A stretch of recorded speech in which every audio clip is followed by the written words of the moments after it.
Welcome back to Empathy Always Wins, the world's exclusive youth leadership podcast on empathy and wellness. Today, I am extremely delighted to have Tanveer Naseer. Tanveer Naseer is an internationally acclaimed keynote speaker and an award-winning leadership writer.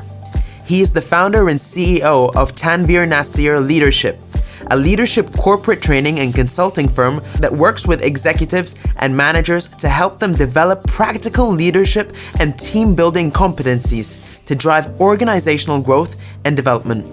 Tanveer's work and writings have been featured in Forbes, Fast Company, Inc. magazine, The Globe and Mail, The Economist Executive Education Navigator, CBC Radio Daybreak, Global News, and the Ritz-Carlton Leadership Center.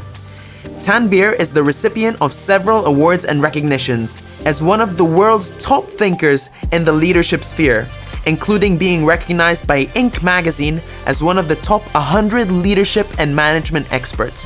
His book, Leadership Vertigo, has received rave reviews and endorsements by many of today's top leadership thinkers and practitioners. Tanveer holds a Master of Science degree in Pathology from the Faculty of Medicine at McGill University and currently lives in Montreal, Canada, or Montréal, with his wife and their 3 daughters. Without further ado, I'm honored to welcome Tanveer Naseer to the show. This episode is brought to you by Empowering Media. Empowering Media is a Canadian boutique social media agency delivering results to purpose-driven changemakers and social enterprises in our global community. #CreateToEmpower to join the movement. Welcome, Tanveer, to Empathy Always Wins. I'd like to formally introduce you and first of all, thank you for being one of the first guests on the show, and thank you for believing in me personally. First of all, just let's get deep into it and dive straight into why we're here. I'd just like to ask you, first of all, could you talk a little bit more about how you got into leadership and sort of dive a little bit deeper into who you are as a person and why you've become passionate about leadership, especially in the workplace?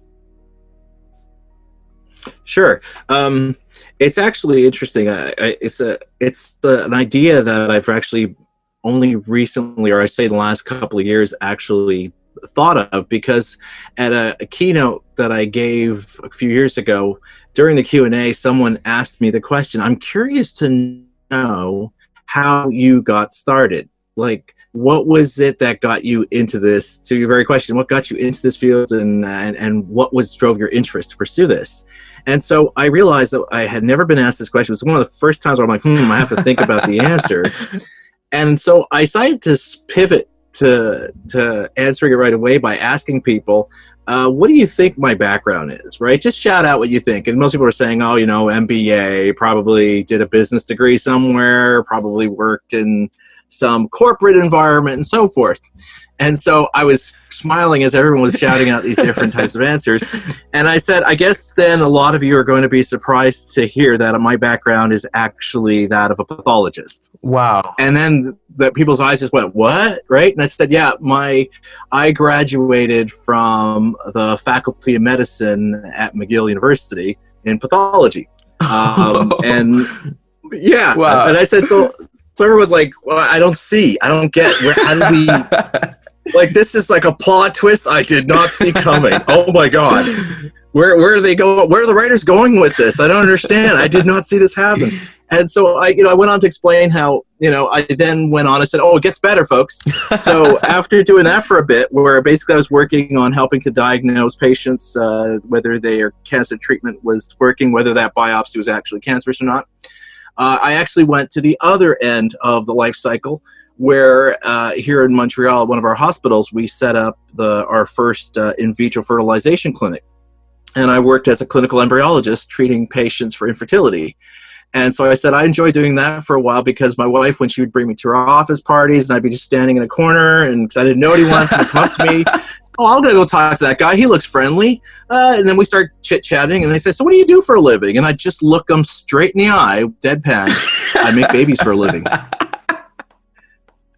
I get that polite nod, and then I'm going to go over there. And my wife, the car ride home was always fun because my wife would say to me, "Why do you have to do that?" I'm like, "Do what?" It says, "When people ask you what you do." And I'm like, if I were to explain it in technical terms, their eyes glaze over. This way I'm being factual and to the point. And I said, yes, but people don't. It's like they don't know how to process it. Well, would you prefer if I said, how your neighbors down the street have a baby? That could have been me who did that. Would that have helpful? Right? And she's like, I just can't win this with you, right? So I did that for a while. I moved into the biomedical sector where I ended up going into management. And that's where I got my management experience. But what I realized, then from there I went off and started my own company. And what I tell people is, if you look at the different things that I've done, there's a common thread that connects them all. And that is that there is this drive to help people be better. Initially, it was people with their health, help them have a better quality of life. Then it was to help people begin the next chapter of their lives. I want to become a parent. I want to start a family. And then it became going into the biomedical sector where we're looking at finding ways of developing new treatments to find ways to offer better alternatives and therapeutic cures for people suffering various diseases. So throughout all these different positions, there was that underlying thread. It was never really fully articulated. And again, this, believe it or not, was all a self-realization I had on stage after giving a keynote. Wow.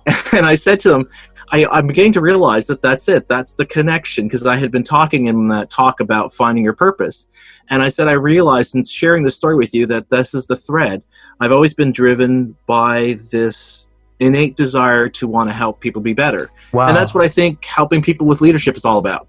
As a leader, your job is not just to achieve goals. It's not just to achieve your vision. It's to help your employees be that better version of who they can be. How can I be a better contributor to the shared purpose? How can I use my talents to contribute in a way that matters? That's what you as a leader are obligated to do. And that's what the best leaders do. If you think of any leader you've ever worked with, that's the thing, the common thread. They pushed me to do work I never thought I could do. They pushed me to achieve something I never thought I was possible of doing. Well, the only reason they did it is because they were trying to help you become that better version of who you are. Yeah. So, long story short, to take about, 15, 20 years and condense it into one answer, that's what I would say is how I got into the leadership sphere. And do you mind me just asking you one question? When was that realization? Because, nowadays a lot of people are scared that they missed out on that bandwagon of finding who they are, their purpose and all that. Do you mind sharing when you made that transition? Because you're obviously very successful right now in what you do, and probably just as successful as a doctor, in the medical profession. When did you realize that it was the time, and at what age were you at, and what would you tell people that are having sort of a quarter life crisis in their career? Well, when I did my TED Talk, so I did a TED Talk talking about how there's this common piece of advice we give people: follow your passions. Right? And then you'll live a life of happiness and so forth. And I often point out to people, and that's what my TED Talk was, it's not your passions you should be following. It should be finding your sense of purpose. What is it that intrinsically at the end of the day, this is, if I were to do this kind of work, if I contribute in this way, I feel like I'm making a difference. Because the thing is, we all know with passion, it starts off white hot. We're just so excited. We're so keyed up and so forth. But then as we do this work or we're involved in this relationship, it becomes just an everyday thing. It becomes our new normal. And so suddenly it starts to wane. So we have to then you have to kick things up. You got to stir up the pot and so forth. But see, that's why purpose is so much more important. It's really about finding that innate need that all of us have. That's what's going to make us feel like we're making a difference. Once you're connected to that, you can have a bad day at work. And it's not going to matter because it's about the long game. It's not about, how I feel today. Am I feeling happy today? I didn't feel happy today. Maybe I got to reflect and reorient my life. And so after I did this TED Talk, I had some people come up to me during the cocktail party afterwards. And so I had this one woman who was asking me, saying, I really like this idea, but I don't know if I have a purpose. I don't know if there's something that I have this is what I'm meant to do.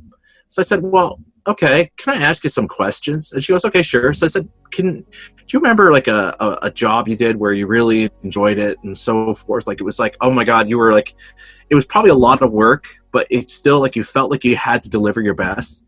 And then she said, yeah, I do. So could you tell me about that? And so she started telling me about this type of job and so forth and that.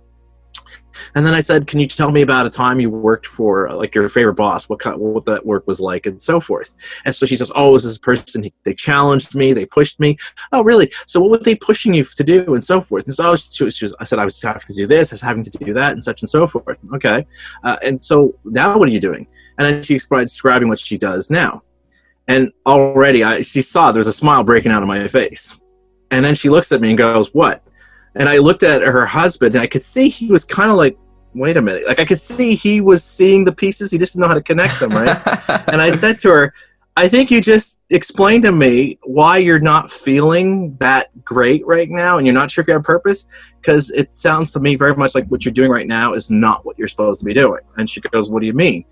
So I took what she had told me and shared back to her. So when you felt like you were really pushing yourself and so forth, you were doing this kind of work.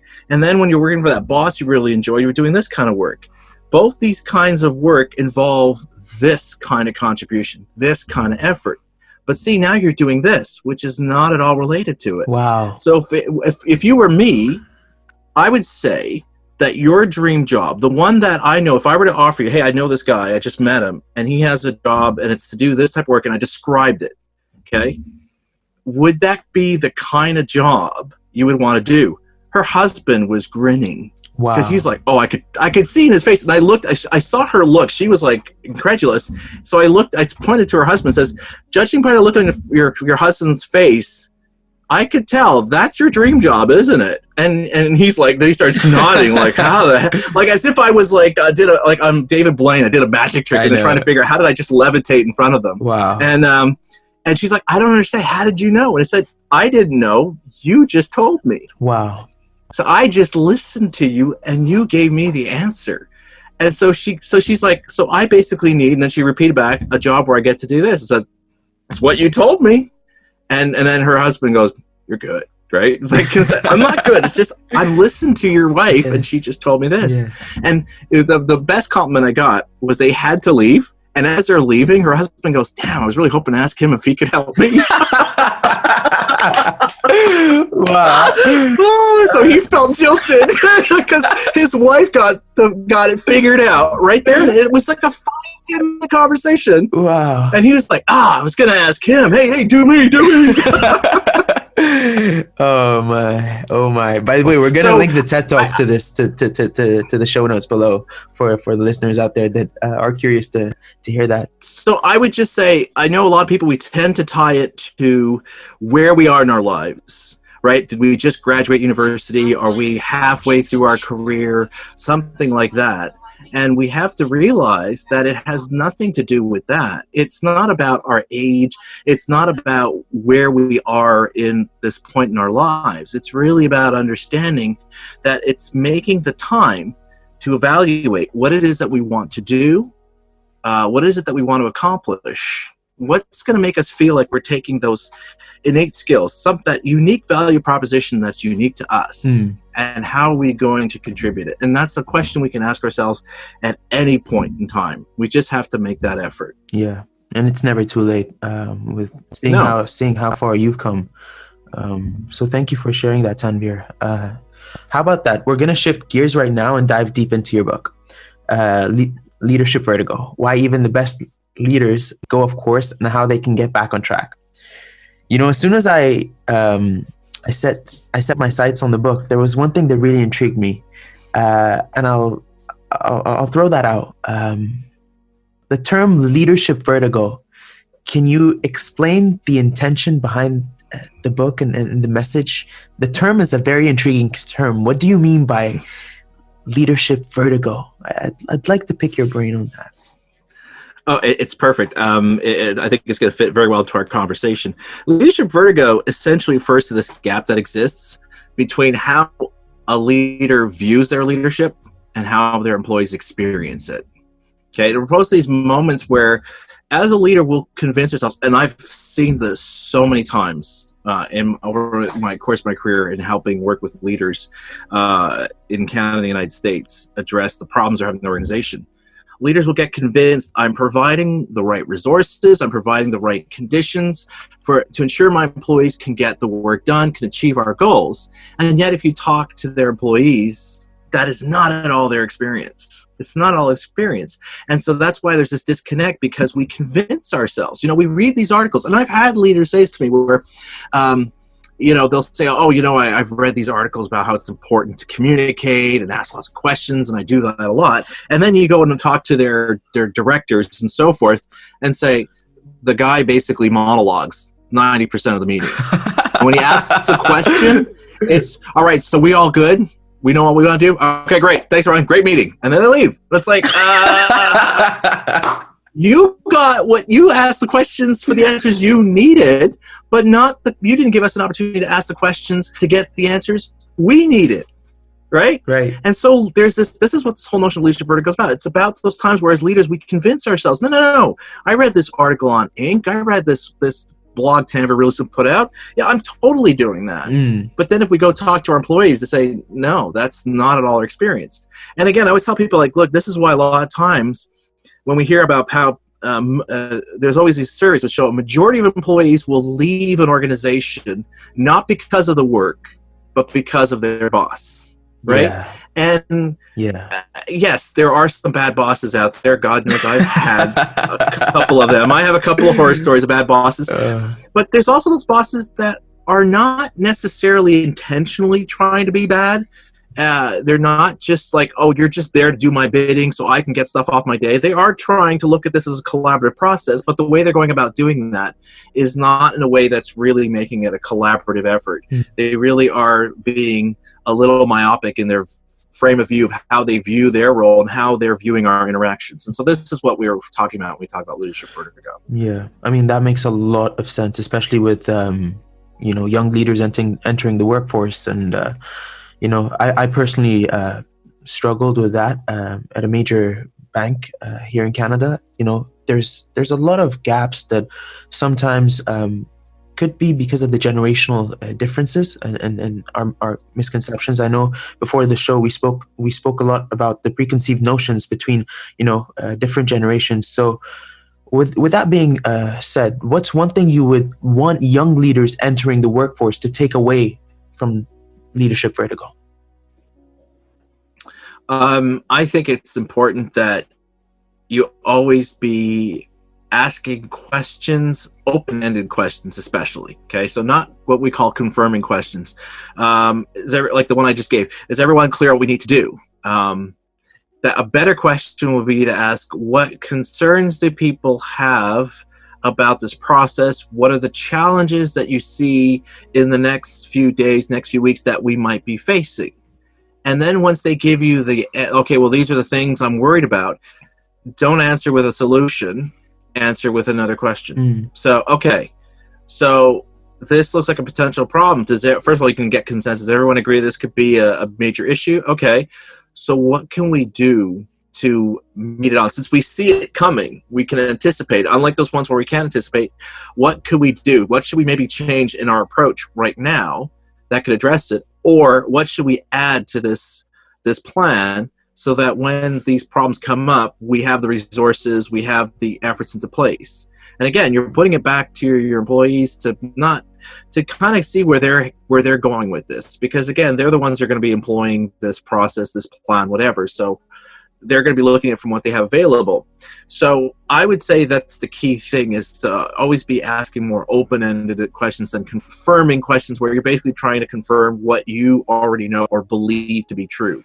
When you do that, it makes it easier for you to get out of one of the thing I talk about in one of my talks, to get out of your own head and kind of really see and understand the realities of those around you. And what would you tell a Gen Z or a millennial that is struggling with their boss or their manager for not really having that openness and having often rigid confrontations that they wouldn't really typically like? What's one, you've dealt with and you've consulted many Fortune 500 companies, and you've probably experienced that what's one thing that our listeners can take away from all your from your experience in dealing with that?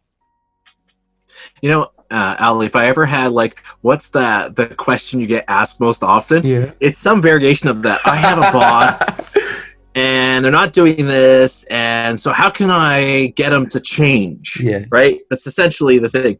So I always tell people, look, the bottom line doesn't matter whether it's your boss, your spouse, your friend, your parents. You can't change people. Yeah. You can't change people. That doesn't mean we throw up our heads up in the air and go, oh my God, great, I'm stuck with this situation. No, what it means is what we have to do is we're focused on trying to change the person. We got to change our approach. 100%. Is what we have to do. 100%. So what we should be looking at instead is, and in those moments where you're having a hard time, basically finding a connection, if you're a Gen Zer and you're having a hard time connecting with your boss, you're having a hard time getting them to see how it's really this kind of approach they need to take to really, for a better connection, for a better collaborative spirit, you have to change the perspective, because right now what we're presenting to our boss is, okay, because you're doing it this way, I don't feel like I can deliver my best. I mean, unless it's in a conversation that is where your boss is specifically asking for, what can I do to help you do better in this role?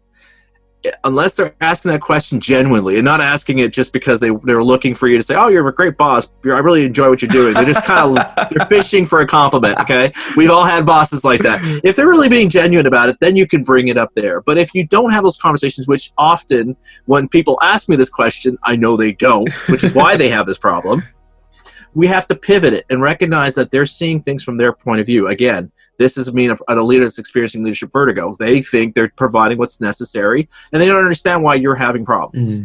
So you then got to look at it from their vantage point. So they are just trying to get stuff off their to-do list, just like everyone's trying to get stuff off their to-do list. So how can you present an initiative they can take that would make them see it's going to benefit them in the context of getting stuff done? Yeah. Right? So now you see there's buy-in already. It's like if someone were to come to you and say, hey, look, I have somebody here who's willing to take on this project, so you have one less thing to worry about. What person out there is going to say no to that? Oh, you want to do it? Fine, you take it. Thank God I don't have to worry about that anymore. Right? You're going to be responsible. You're going to be accountable. Yep. Okay. You take it. I'm not going to think about it anymore. So that's how we have to pivot it. So it's less about, okay, well, you're not providing what I need. It's, okay, I found out if you can do this, this could help me get this off your plate. See, so now you're doing something to help your boss, but in the process, it's helping you. 100%. Right? So it's making it so that you're presenting it to your boss as being something that benefits them, but really what we're trying to do is shift how they approach something so that they're really giving us what we need to be able to be successful under their leadership. So that it might sound subtle, but it's incredible how when you present it that way, how much greater buy-in you get from these type of bosses, because they're seeing this as being, you're trying to help them. And nobody is going to take that away when their employee's trying to come in and saying, look, I want to help get this done. And here, if I do it this way, this will help. And realistically, we're just pivoting how we're presenting something, saying that instead of saying, I need you to do this for me, I'm doing this for you because this will benefit you, but I'm approaching it this way because really this is what I need you to provide for me. Yeah. And often it builds a personal relationship, right? It really sort of strengthens that interpersonal relationship between you and your boss, which essentially usually enhances your quality of life at work, I found that. Yeah, and when your boss sees your performance levels improving, your productivity is improving, you're now becoming one of their star employees. When you keep coming with these initiatives and they see how it's helping their team get the job done, and obviously it's making you become more productive because you're getting what you need without articulating, I'm doing this because this is what I need to work within your team. Yeah.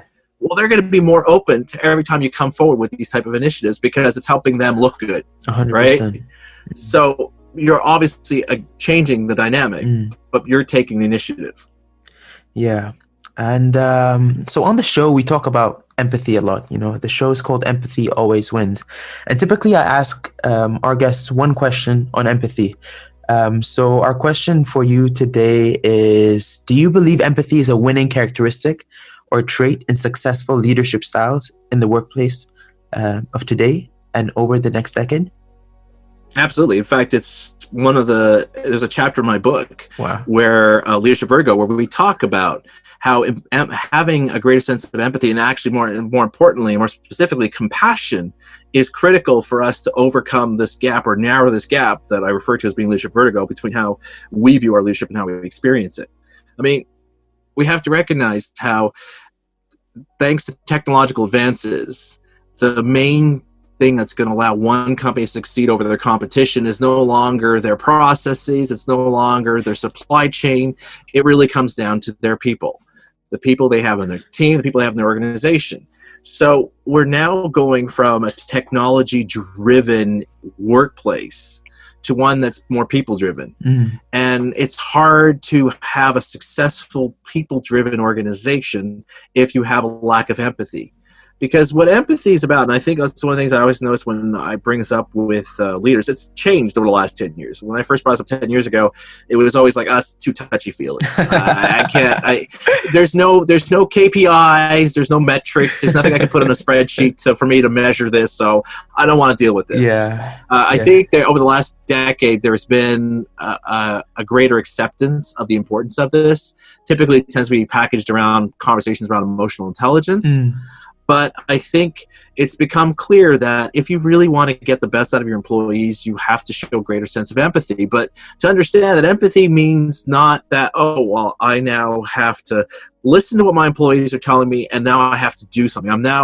It's the onus is on me now to do something. We recognize, and what I often tell leaders is that when I talk about empathy, it's about recognizing that you're trying to get a better understanding of their reality, which again, this is why it's talked about in terms of leadership vertigo. It's about you getting beyond your perspective and understanding what's their reality. And the only way we can do that is by demonstrating more empathy. It's like, I want to understand what's your experiences, what's the reality, what are the challenges you face, because where you are in the organization, these are the challenges you're facing. And when we have that better understanding, we can then focus what resources we're putting. Because maybe we're putting resources into something, but it's only 30% effective. Well, if empathy and understanding an employee's realities allows you to pivot what kind of resources, you're not increasing, could be decreasing maybe, but you're basically focusing more what kind of resources you provide, and it leads to an 80% effectiveness. Why wouldn't you do that? You're actually using your resources at a higher rate of effectiveness than if you were to say, well, no, I'm just going to give you what I think you need, and that should be enough for you to be successful. So without question, empathy is important in leadership, especially if we want to attract the talent we need to succeed as an organization. You need to show people, look, I'm not just going to be there handing you out assignments, and I don't care what difficulties you're going to face. I want to understand, what is it that I need to provide you as a leader for you to be successful? Yeah, especially in today's diverse workplace, right? Even in startup culture, not just in large corporations, you have, this is in my point of view, this is the determining factor between a successful team versus an unsuccessful team. I think it's, leaders that have understood me working for them were the leaders that I have never forgotten. And they are leaders that continuously present me with opportunities despite our parting ways, right? And I feel that in a world where we have, in a world where the loneliness is at an all-time high, I feel that this interpersonal connection builds an inherent sense of loyalty between a subordinate and a leader. And just to back up your point, I totally agree with that. So we'll head now to our final question, which is my personal favorite, to be honest. What are the misconceptions of leadership that must be changed for effectiveness in the workplace? And how could you describe a leader that simply gets it in the 21st century? Well, I think we've kind of been addressing it in various ways. And as I said, unfortunately, it's still prevalent that I think a lot of leaders still tend to, and I can't fault them, because again, if you think about it, regardless of where you are in the organization, we're all expected to get more done in our days, to be more productive. And honestly, unlike our parents, our workday doesn't end at 5. We can't leave the office walls and boom, I don't know what's happening now. It could be there could be a major disaster. A client could be upset because we didn't deliver the right product or service. Well, I guess we'll find out tomorrow morning.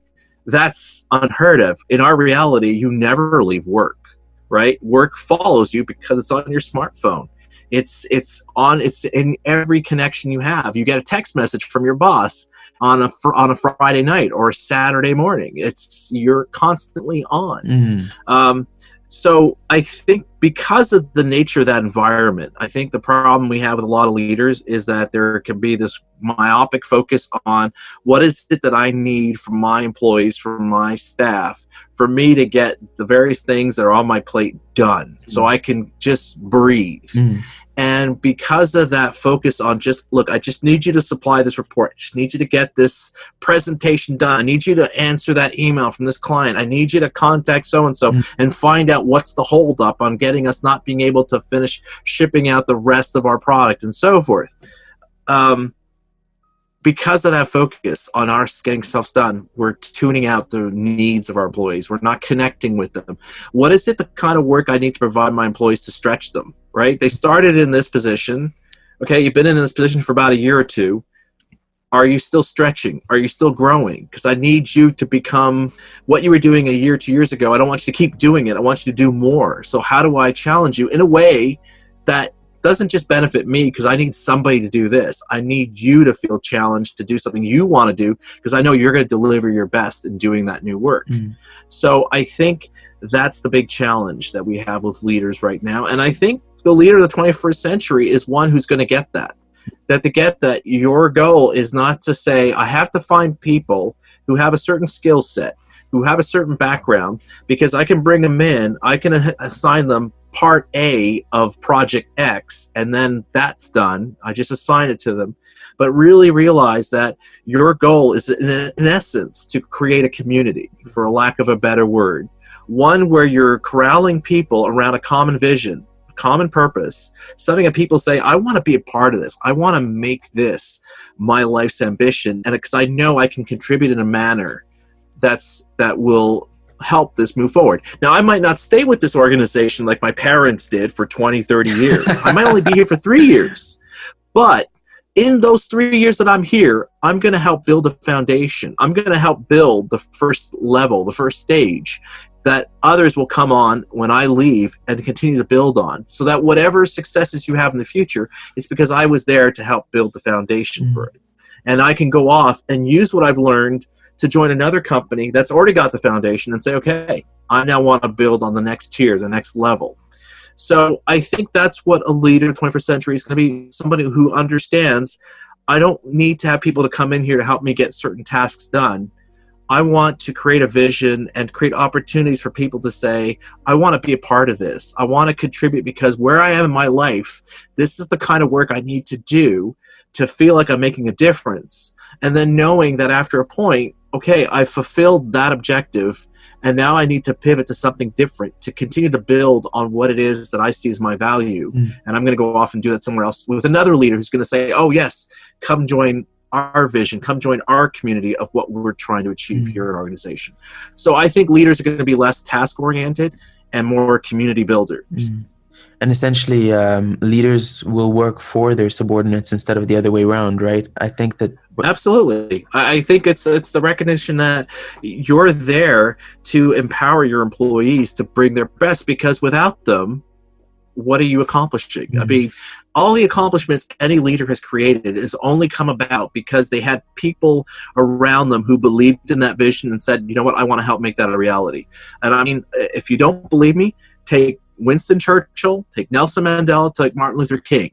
Remove them from the people that surrounded them and ask yourself, could they have achieved the things that we look back upon them and say, wow, what a great leader they were, without all the people around them, not just within their inner circle, but everyone outside that inner circle who said, this person has a vision, they have a sense of purpose I want to be a part of, and I want to help to transform the reality we face today to this better vision that they're portraying, because I believe in it and I can see there's something I can contribute to that to make it reality. And once you realize that, you realize, yeah, without having people who believe in what we're trying to create, and we're creating an environment where they're delivering their full selves because they're feeling a sense of belonging, then it doesn't matter what kind of vision we have, will never come to pass. I love that. I'd actually like to ask one final question, and it revolves around the youth revolution that we're currently living in. I'd like you to comment on what you're seeing with the change of dynamic that we're seeing currently in today's modern day and age. I mean, with Greta Thunberg leading a global climate change movement, leaders are now considered leaders at 16 years old, right? I'd like you to comment on that note. Well, I think it's a great thing. I mean, here's people who, whether it's Greta Thunberg, whether it's people who are fighting, like Malala Yousafzai, who's fighting for the rights of women to get an education and to contribute to their society, whether it's kids in the United States fighting for gun control so they don't feel worried that when they go to school they might not come home. I think it's great that these kids recognize that they have power in their voices. And I think it's important as adults that, again, going back to the theme of this show about empathy, it's not about us saying whether they are right or wrong. It's about empathizing with their reality, because their reality is fundamentally different from ours. I mean, if you think about, for example, Malala, for a lot of us, the idea of thinking a child could not get an education or feel threatened to getting education just because she's a girl, it's very alien for a lot of us, right? But if we empathize with her, and which a lot of us can do because we understand the importance of this, then it becomes easier for us to make a connection to them. And I think the same thing with someone like Greta Thunberg. We need to, it's not a question of whether you agree or not, which frankly, as someone who comes from a science background, I don't know what there is to agree with it. I think the biggest problem I have is when someone asks me, and I've actually asked my kids this, and they thankfully had the right response. I don't believe in climate change. I tell people that. Look, if you ask me, no, I don't believe in climate change. And any more than I don't believe in the moon. They're like, oh, so you don't think the moon exists? No, the moon exists. Whether I believe in it or not is irrelevant. It exists. It's not a question of belief. Like, I believe the weather will be better tomorrow, but I don't know for sure because it's not tomorrow. I don't know, right? We can forecast. But you can't say, oh, whether you believe in climate change or not. It's a scientific certainty, right? So I think with someone like her, I think it's about empathy, understanding their reality. Look, if you're like in your 50s or 60s, you're thinking about your retirement savings. That's your reality. You're thinking about your grandkids, right? Yeah, it's true. So true. That's your reality. But for her, she's thinking, what is the world going to be like when I'm your age? And based on the forecasting models, it's not looking good. So we have to understand, of course, someone like Greta is going to be this alarmed by it because she's thinking about her future. And as adults, I think it's about empathy and understanding why is there this concern amongst the youth of the world for this, and not treating it being like, well, they're just, what do they know? They're young children and so forth. I'm a fan of ancient history, especially Egyptology. And I always tell people, you said, all these people we look back upon, like King Tutankhamun, and we're like all admired. Oh my God, it's so amazing what he did. He was 14 when he ran the Egyptian Empire. And that was normal. That was normal. For them, the average lifespan, they lived about 35.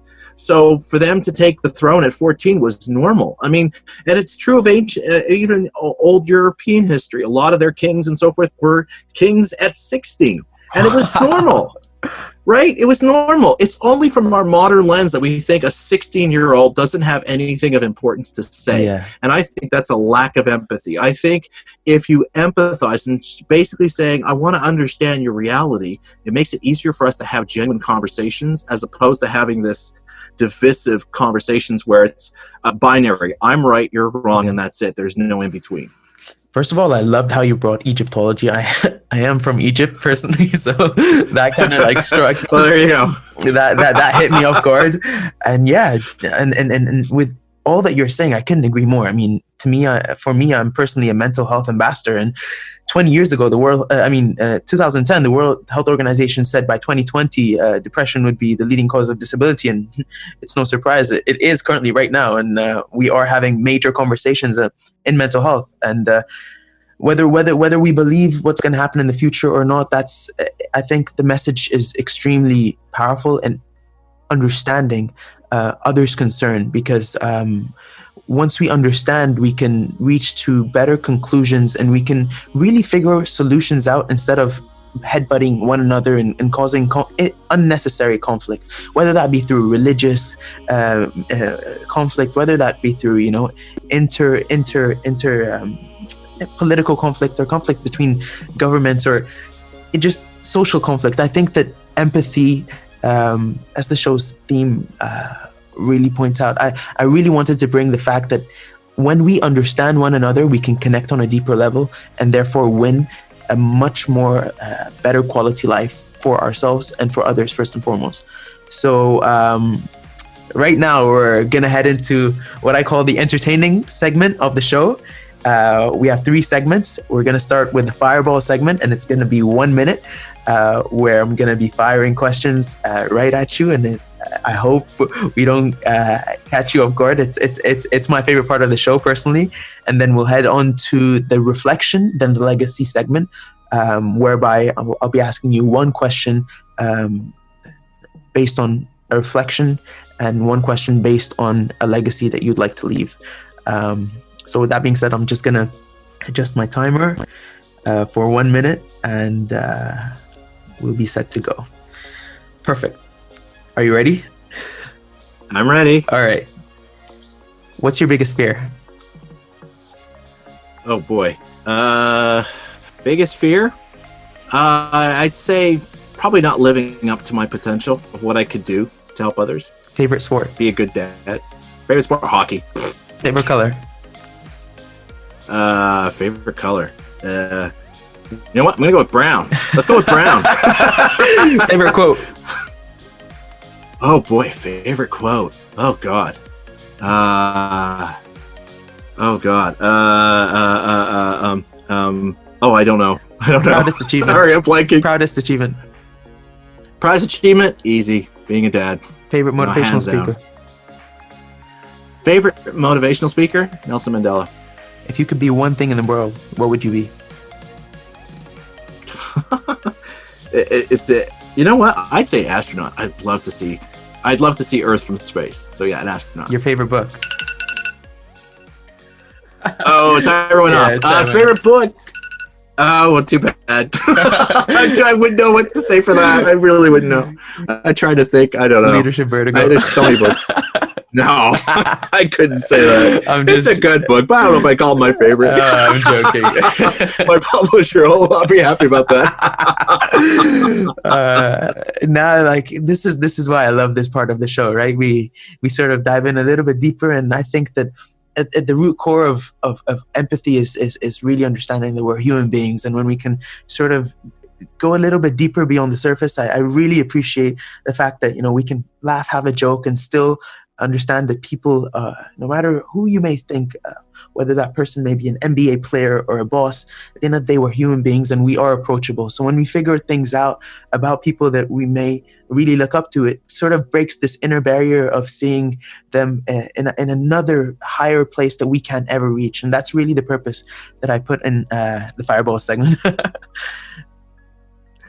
Okay, so now we're gonna dive into the reflection part of the show. I'm gonna ask you one question, and it's gonna take a little bit of thinking, but I hope it can serve the purpose of empathy always wins. If you could go back in time, what's one thing you would tell the 15-year-old Tanveer that you would do differently?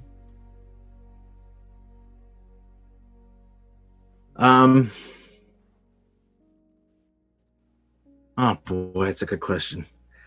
I mean, I often see people being asked this. I never really think about it for myself. I tend to be a forward thinker. I don't tend to dwell. I use the past more for lessons learned than to regrets. I think, honestly, one thing, because it's something I've been telling my daughters, is not to rush, jumping from your education into career. That it's important, and I think, it's important that you make time. That once you spent so much of your life in school, and you're going to spend so much of your life at work. And like I said, unlike our parents, work is something that's now a very dominant part of our lives. For a lot of us, we struggle to have free time. So I think it's important you make time for yourself before you transition from being a student to an employee, that you say, you know what, I'm going to spend this time pursuing my passions. If it's travel, I've always wanted to learn how to cook. I've always wanted to learn how to, repair a car, whatever it is, whatever curious thing that you have that has nothing to do with what you want to do with your life. It's just something you're curious about. I would tell you, and I would have told myself, because I didn't do that. I literally jumped from one degree to another. I actually even had to take time off when I was doing my master's to go graduate with my undergraduate. And then I had to take time off work to go graduate from my graduate school, because I gave myself a week in between both. Wow. Because I was just so driven to say, I just got to keep pushing myself. I got to keep pushing myself to deliver. And I think it's important we make time for ourselves. And to your point about mental health awareness, I think that's one of the things that's critical to that, is that we have to make time for ourselves. We have to make times to just be with our thoughts and try to assess who we want to be and what we want to do with our talents and stuff. So that's probably what I would tell my 15-year-old self, because I tell it to my daughters. Yeah, and I'm actually very happy because, off the record, you did mention you are taking 2 weeks for the first time in a couple of years. So yes, it's funny because to me it resonates even more knowing that you're practicing what you're preaching right now. So again, I really appreciate that. And with what you're saying, it really resonates with me, simply because I just graduated in June, and I've always been passionate about empowering people and youth leadership, especially as a mental health sort of ambassador, starting the first mental health magazine in the Middle East. And you know what, I am following what you're saying, and I'm trying to I've actually gotten a couple of offers, and it's okay to say not yet, and take a year off and give yourself time to discover what you're good at, and be it traveling, be it starting a new podcast just like this one, be it following or pursuing something that you really deeply care about. I think it's essential for your personal growth, and I'd like your opinion as well with how it translates directly into your professional growth. Well, it translates a lot because, again, having teenage daughters, this question keeps coming up of, because they all are going to experience it at different stages of what they want to do with their lives, right? Like, because, when you're in high school and elementary school, your chart's pretty much plotted out. Then when you hit university, well, now you got to figure out what degree you want, because that's going to inform what you're going to do for the rest of your life. Yeah. And so this is where it becomes challenging, because for a lot of kids, and it's understandable at that age, you don't know what you want to do. Plus, we're working towards a reality where now it's normal for people to change in positions. I mean, for me, that's the funny thing. I mean, I did it 10, 15 years ago. That was the nature of my work in life, was that after a couple of years I would pivot and say I want to do something completely different. And at the time it was looked upon like almost an aberration, like, I don't understand, it's like you don't know what you want to do. And I'm like, no, I don't know what I want to do now, but once I'm doing it, I enjoy it, and I enjoy it for a little bit, but then I want to do something different. And the only way I could get people to understand it was just to say, look, I'm like those Renaissance men who first they're doing pottery and now they're designing buildings. I mean, they're not related, but these people wanted to explore these different facets of who they are and their skills and what they could do. And now we know that's going to be normal for the Gen Z. They are going to be not just shifting from one company to another, but literally shifting what position, what kind of work they're going to be doing. Yeah. And I think if that's going to be the reality, I think it's important that people have time to figure out what is their purpose. I mean, again, you can figure this out at any point in time in your life, But if you're a Gen Z, I mean, I think once you finish school, it's the perfect time to figure out, what is it that I want to do? What is it that's going to make me feel like I'm making something with my life? And then every time an opportunity comes along, you can view it from that angle of, does it answer this thing that I want to do? And if it does, great, pursue it. And if it doesn't, then you don't. Well, I love that. I think that's a rubric for our listeners right there. I think nothing is really black or white, but this really clears up a lot of the gray area, right? Heading into the final section of the show, the legacy question. In 100 years' time, what would be the title of your self-titled book, and what would be written on the blurb or the back matter of the book? If you were to have a book. Oh my gosh.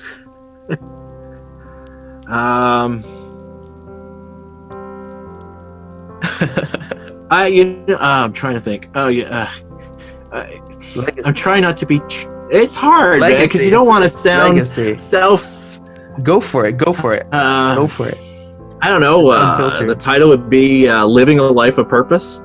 I think, because that's been my main drive. Is that whatever I do, I want to do it not because, it's going to lead to these accolades. It's going to lead to people saying, I'm so impressed you're working with this. That.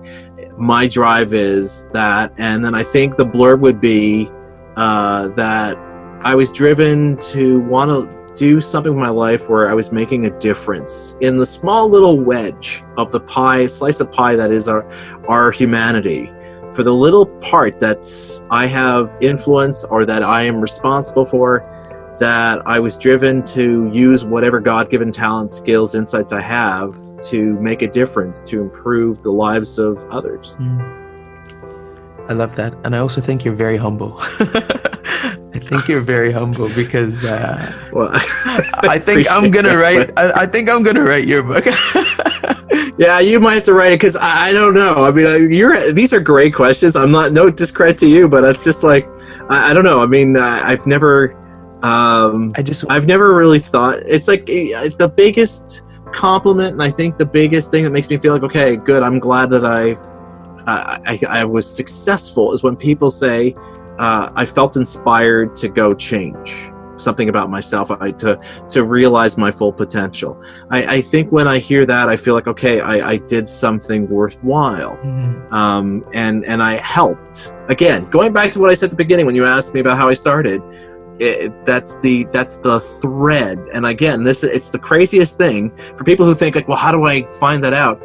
I had to find that out standing on a stage because somebody raised their hand and said, I'm curious to know how you got your start. Yeah. And right in front of like 3,000 people, I'm having this moment of self-realization and going like, oh my God, I hadn't thought about this. And I actually sought the person out and said, thanks for asking that question. You really got me to think about what I'm doing. And actually, it's what led to the TED Talk that I gave, because that was the message I wanted to share with others, to hope that, they would come to the same kind of realization, because I really believe all of us have a purpose. And some of us have been fortunate to find it out, others haven't, but just because you haven't doesn't mean you don't have one. Yeah. And it's so important to realize that, you can search for that purpose without having to, pay thousands to go on trips that, because here's the fad of these, that I find, especially within my friends these days, a lot of people, it's normal to be lost. It's okay to be lost. But I think that what it's not okay is to give up. I think that life is a process. It's the constant search. And I mean, hearing what you have to say, it doesn't seem like you've gotten there yet, even though you have a published book that is very successful and your Inc.'s top 100 leaders and all these really cool accolades. It also seems as though, from what I'm hearing, that you're still not there yet. And a lot of people aren't even there yet. Neither is Justin Bieber, and nor are a lot of people who we may think have aced it and have really done it all. So with that, on that note, I really want to say thank you so much for coming on Empathy Always Wins, and I'm elated with your response and with the energy that you've presented. And I hope our listeners can really take away the message here that as a leader in the 21st century, empathy leading with an open heart, with a soft front yet a strong back, is the way to go. So thank you so much, Tanveer. Oh, my pleasure. And just to echo Ali, I think it's important people realize that you should never feel you're done. I don't think I'm done. I don't think I'm there yet. Like if you were to say, well, I'm not there yet, I still have a long way to go. And I think, honestly, I'm hoping I never lose that feeling. I really genuinely hope that I'm always feeling that hunger to say I need to do more. Yeah. It's, I always say it's all about who you surround yourself with, right? Because feeling that you sort of might, I mean, the only way I personally, and I would need you to reinforce that, is I sort of have to be very mindful of my environment to keep up with my lifestyle and the way I think, to be able to continue pursuing what I am pursuing. And I believe that is the way for real personal fulfillment and growth as well. So really appreciate it. Absolutely agree. Again, as I said, I think leaders of the 21st century are going to be community builders. So our personal development and growth is going to be contingent on where we choose to find our sense of belonging, because it's going to be around people who are going to enable us to be our better selves. So completely concur with you. Thank you so much for joining. Thank you. My pleasure, Ali. It was great to be here. Please feel free to join our conversation by hashtagging Empathy Always Wins on social media. But for now, here's a quick message. I'd like to say thank you so much, Tanveer, for being on this episode and making it such a blast, with not only your sense of humor, but the value that you had to offer with what true leadership really means for us in the 21st century. And last but not least, I'd like to say thank you. Yes, you, the listener, listening from anywhere in the world. Again, it's such a pleasure having you on board, supporting our cause, building a community of 21st century changemakers for the generation that is yet to come. Thank you so much for tuning in. Empathy Always Wins. We appreciate your support. Until next time, just remember, in life and in business, empathy always wins.